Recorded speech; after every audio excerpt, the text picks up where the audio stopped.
दिसतोय परक्याचा फुलाच चेहराचा दिसतोय परक्याचा नसे सुटणार नाजूक गुंता दोष न चरख्याचा फुले मी म्हटले जे होते पाहुणे ते तरी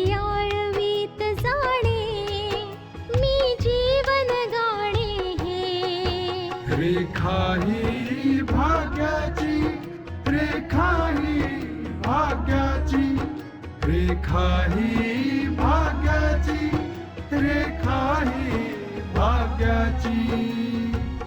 आत्तापर्यंत आपण पाहिलं गोविंदने मिसळलेल्या औषधाचा परिणाम होतो आणि बलराज यांची तब्येत बिघडते. बलराज गोविंदला सक्सेनाकडे पाठवतात जमिनीची कागदपत्र लवकर बनावीत अशी त्यांची इच्छा असते. आशा लॉकअपमध्ये असलेल्या विजयला भेटायला जाते तेव्हा पल्लवी तिथे येते आणि ती आशाला सांगते की ती विजयच्या आयुष्यातनं दूर जाईल, पण अट ही आहे की आशाने विजयची सुटका करावी.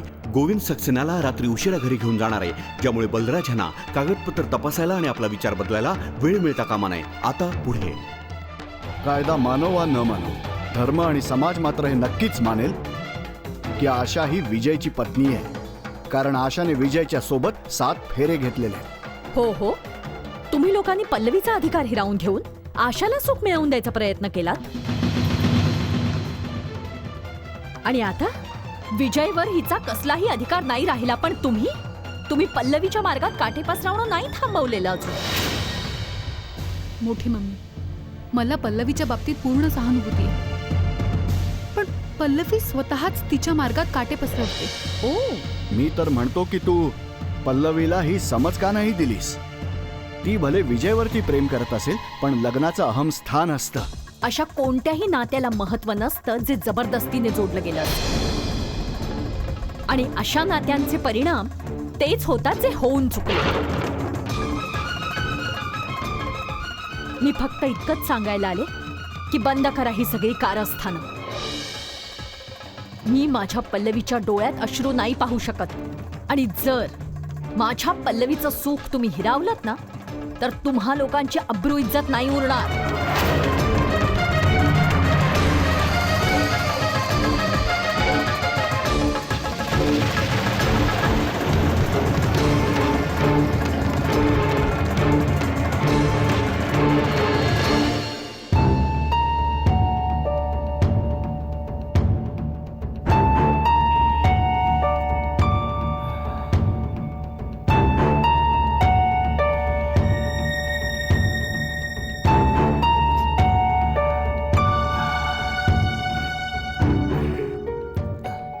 पप्पा, तुम्ही बसा जरा, तुम्हाला पुन्हा चक्कर येईल. चक्कर तर येतेच आहे. रात्र बरीच झाली आहे. ते जावई बापू अजूनपर्यंत सक्सेनाला घेऊन आले कसे नाहीत? पप्पा, तुम्ही बसा बरं, मी आहे ना.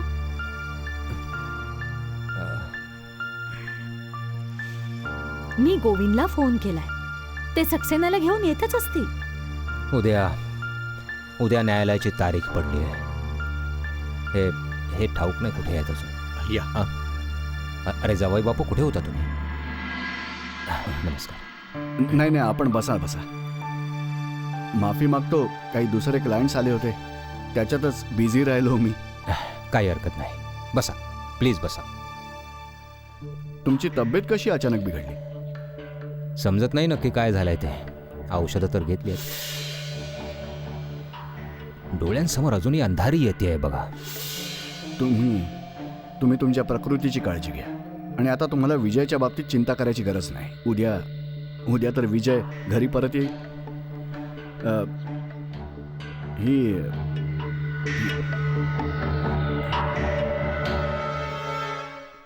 ही कागदपत्र पाहून घ्या. मला थोडी घाई आहे कारण ऑफिसला जाऊन उद्याची तयारी करायची. हो जावई बापू, तुम्ही सगळी कागदपत्र नजरे खालून घातली आहेत ना? हो पप्पा, मी सर्व काही चेक केलंय. तुम्ही सही करू शकता. सही करू? हो. पेन? हां, हे घ्या.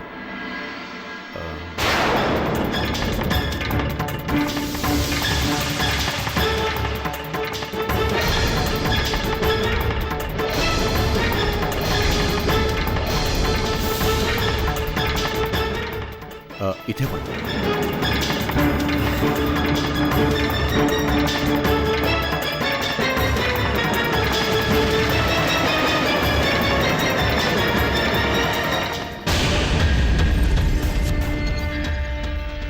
तुला काय ठाऊक रे थेरड्या माझ्या सासऱ्या की तू कुठल्या कागदांवर सही करत आहेस ते.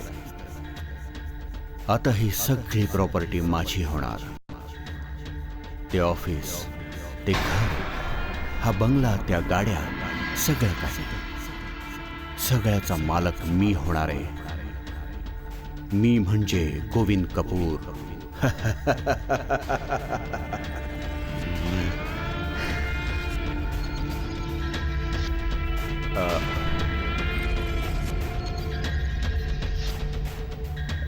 हे घ्या वकील साहेब.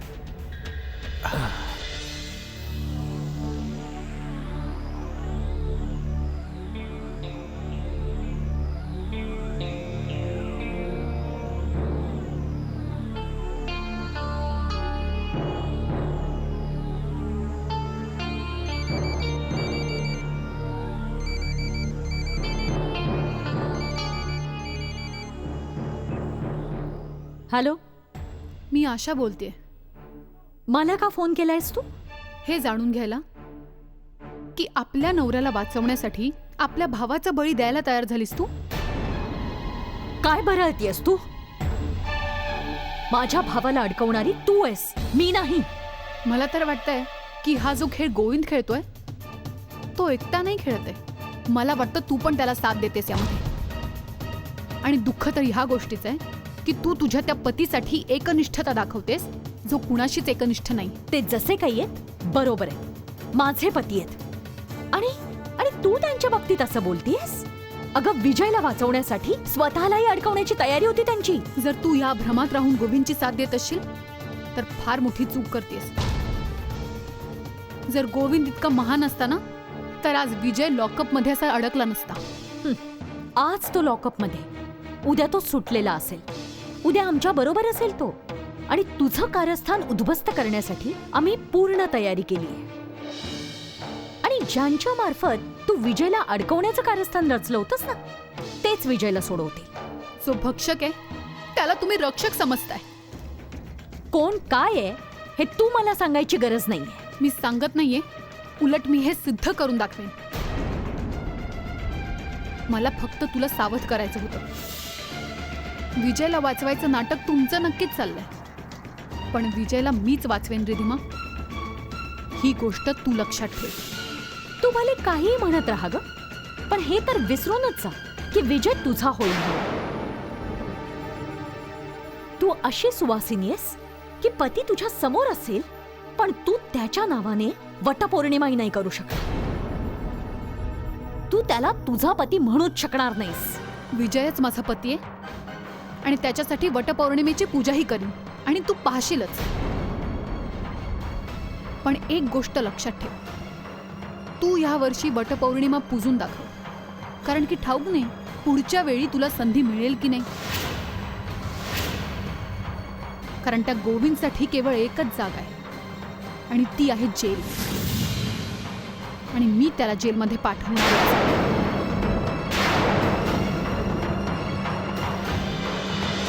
रेखा ही भाग्याची. नाना, उद्या न्यायालयात विजयाच्या केसची सुनावणी आहे आणि उद्या सुटका नाही होऊ शकली तर त्याला जेलमध्ये पाठवलं जाईल. हो बेटा, जर घरातच शत्रू राहत असेल तर असंच होत असतं. बलराजला तर अजून ह्या गोष्टीची जाणीवच होत नाहीये की विजयच्या बाबतीत जे काही घडत आहे ते गोविंदमुळेच होत आहे. आणि जोपर्यंत त्याला ह्याची जाणीव होत नाही हे असंच चालत राहणार. नाही नानू, रिधिमाचा दावा असा आहे की विजयची सुटका तर उद्याच होणार आहे. नाही आशा, मी नाही मानत. हो आशा, जोवर गोविंद त्या घरामध्ये आहे तो विजयची सुटका नाही होऊ देणार. पण काही ना काही गोष्ट तर ठरली आहे नानू. रिधिमा सांगत होती की ज्याने विजयला अडकवलंय तोच त्याला वाचवेल. तो वकील सक्सेना? रिधिमा तर त्याच्याच विषयी बोलत होती. बेटा, मला तर वाटायला लागलंय की विजयला वाचवण्याच्या नावाखाली गोविंद एक फार मोठा खेळ खेळतोय. हे बघ, तो सक्सेना गोविंदचाच माणूस आहे आणि तो जे काही करेल गोविंदच्या इशाऱ्यावर करेल. नाना, खरं तर आपल्याला हे ठाऊक व्हायला हवं होतं की तो गोविंद त्या सक्सेनाच्या साथीने कुठला खेळ खेळतोय. कारण की नाना, जोपर्यंत हे कळत नाही तोपर्यंत आशा तू पण काही नाही करू शकणार. काही नाही.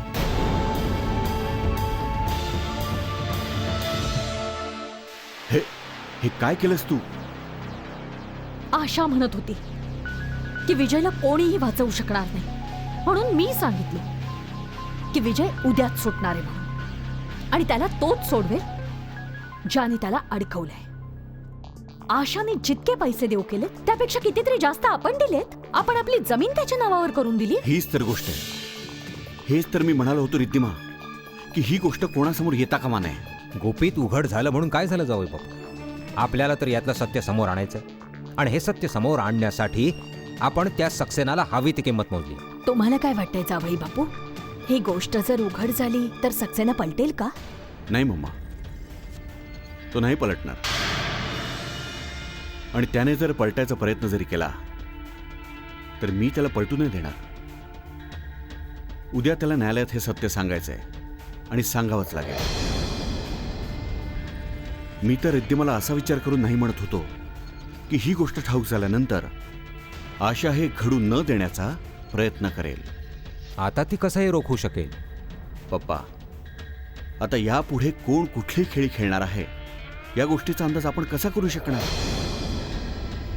काय आपल्याला ह्या गोष्टीची जरा देखील कल्पना आली होती की अचानक ही केस अशा प्रकारे पलटून जाईल आणि विजयला अटक होईल? तुमचं म्हणणं योग्यच आहे जावई बापू. आशा कोणत्या वेळी कुठली चाल खेळेल याचा अंदाज करणं खूप कठीण आहे, आणि ती तशीही संधी शोधतेच आहे. रिद्धिमा, यासाठी सांगत होतो, एखादी गोष्ट बोलायच्या आधी कमीत कमी माणसाने 2 वेळा विचार करायला हवा.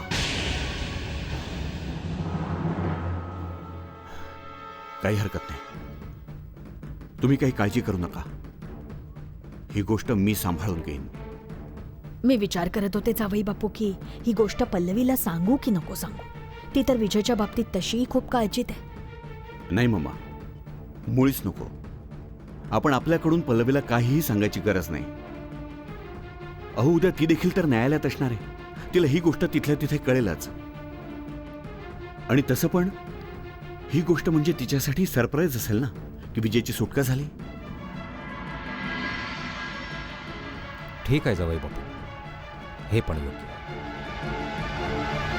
रेखा ही भाग्याची.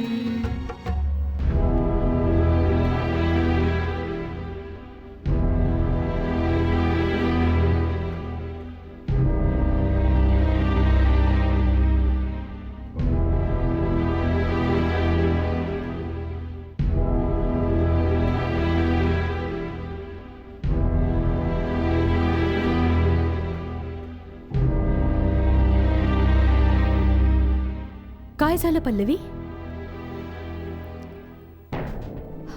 काही नाही, मी विजयच्या केसचा विचार करत होते. ठाऊक नाही उद्या न्यायालयात काय होईल ते. मी त्याची वकील आहे आणि मी विजयला वचन दिलंय की मी कोणत्याही परिस्थितीत त्याला वाचवेन. पण त्याला वाचवण्यासाठी ना कोणता पुरावा आहे माझ्यापाशी, आणि ना तर मार्ग दिसतोय. तुझ्या बोलण्यावरून असं दिसतंय की तू हिंमत हरून बसलीयस. आणि सगळ्यात महत्वाची गोष्ट तर ही आहे की तू ते सत्य समोर आणू पाहतेस जे आजवर दडपलं गेलं होतं.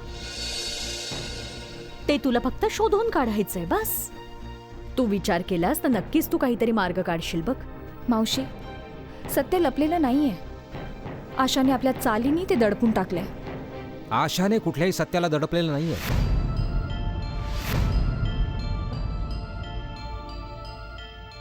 उलट तू आणि विजयच्या घरचे लोक गैरसमजुतीच्या जाळ्यात अडकलात आणि त्यातून बाहेरही पडू इच्छित नाही.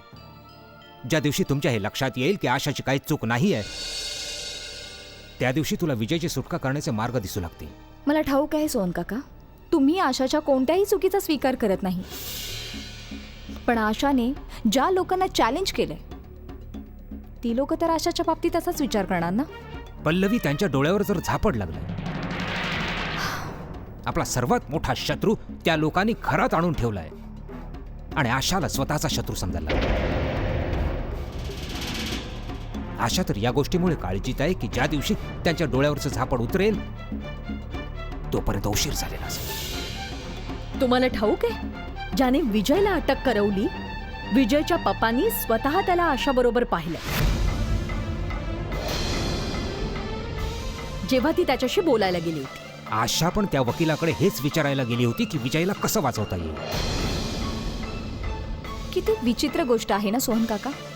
आशासोबत सक्सेनाला पाहिलं गेलं तर तिने बहाणा तयार केला की ती विजयला वाचवण्याबद्दलची चर्चा करायला गेली होती.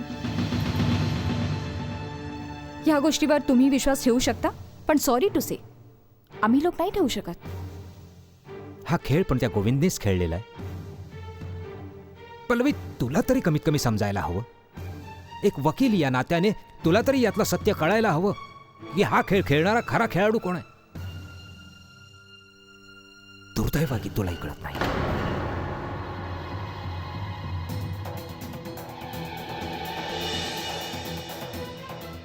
आशाच्या घरी यांचं येणं जाणं फार वाढत चाललंय आता. यांना प्रत्येक गोष्टीची माहिती आहे. जाऊ देत ना मावशी, सोहन काकांना थांबवू पण शकत नाही.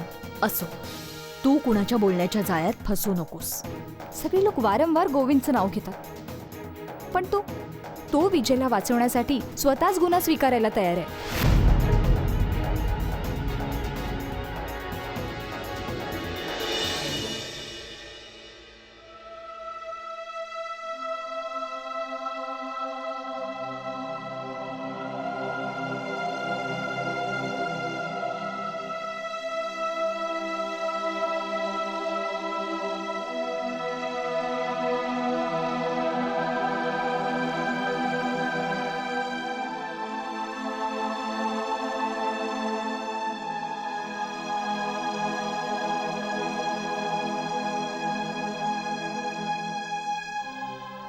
ए रिद्धिमा,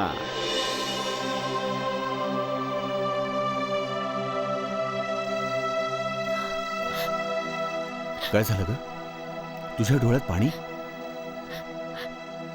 आशा म्हणत होती की कदाचित यावर्षी मी वटपौर्णिमा करू शकेन, पण पुढच्या वर्षी नाही करू शकणार. आणि ती बरोबर असं बोलत होती. तुमच्या हातून गुन्हा घडलाय, तुम्हाला शिक्षा तर भोगावीच लागेल. कुणास ठाऊक किती वर्षांची शिक्षा होईल ते. अगं वेडे, ह्या गोष्टीसाठी तू आत्तापासून काळजी करायला लागलीस? आशा तर पुढच्या वर्षाच्या बाबतीत बोलली, पण मला तर अशी भीती वाटते की यावर्षी तुम्ही माझा उपवास सोडायला असाल का? उद्या कोर्टामध्ये सुद्धा हेच होणार की सक्सेना येऊन हे सिद्ध करून दाखवेल की तो व्हिडिओ खोटा आहे आणि विजय निर्दोष आहे. हीच गोष्ट सिद्ध होणार आहे आणि तुम्हालाही मान्य करावंच लागेल की रोहितचा खून तुमच्या हातून झाला. मग तुम्हाला अटक केली जाईल.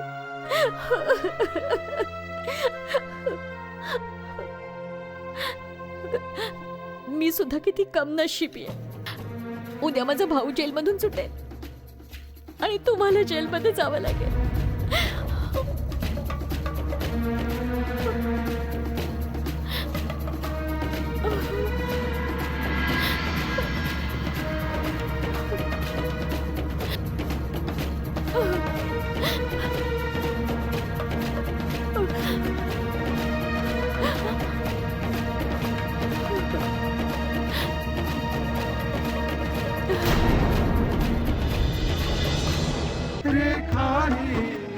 भाग्याची.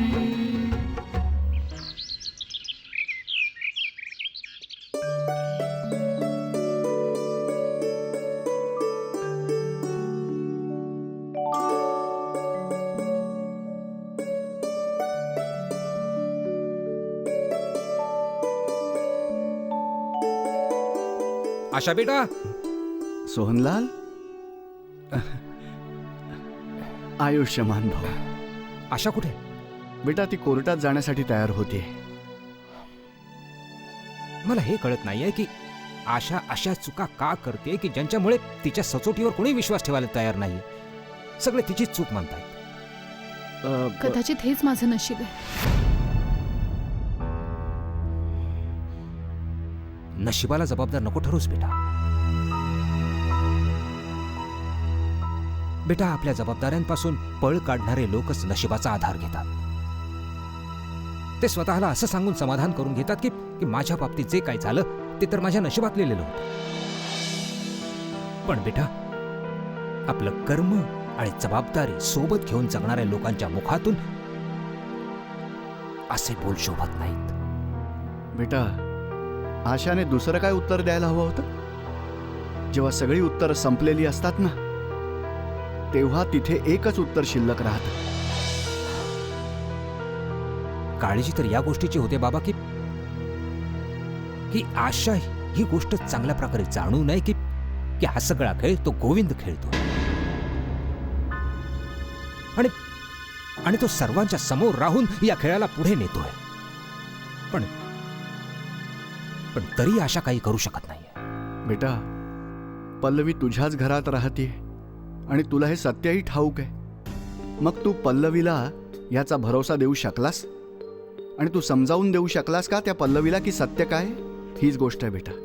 अनेक वेळा सत्य इतकं क्लिष्ट होऊन जातं की ते पटवून देणं मुश्किल होतं आणि मग लढाई देखील मोठी होऊन बसते. आशा देखील अशीच लढाई लढतीये, पण ही ह्या विश्वासाने लढाई लढतीये की सत्य सत्यच असतं सोहनलाल, आणि सत्याचाच नेहमी विजय होतो. बाबा, माझी हीच इच्छा आहे की यश आशालाच मिळावं. आशा, तू सांगत होतीस ना की न्यायालयात विजयाला सक्सेनाच वाचवेल? हो, पण रिधिमा असंच म्हणाली होती. मला तर वाटते की बलराज अरोरानं फसवण्यासाठी गोविंदनेच असं आश्वासन दिलंय. ही तर स्पष्ट गोष्ट आहे ना आशिष. म्हणून तर तुला त्या दोघांवर नजर ठेवायला सांगितलं होतं. गोविंदनी सक्सेनाला कुठे कुठे नाही शोधलं, पण सक्सेना कुठेच नाही सापडली. गोविंद सक्सेनाला घेऊन येणारच होते, पण जर ते भेटलेच नाहीत तर हे काय करणार याची शरम वाटून ते पुन्हा एकदा सक्सेनाला शोधायला गेलेत.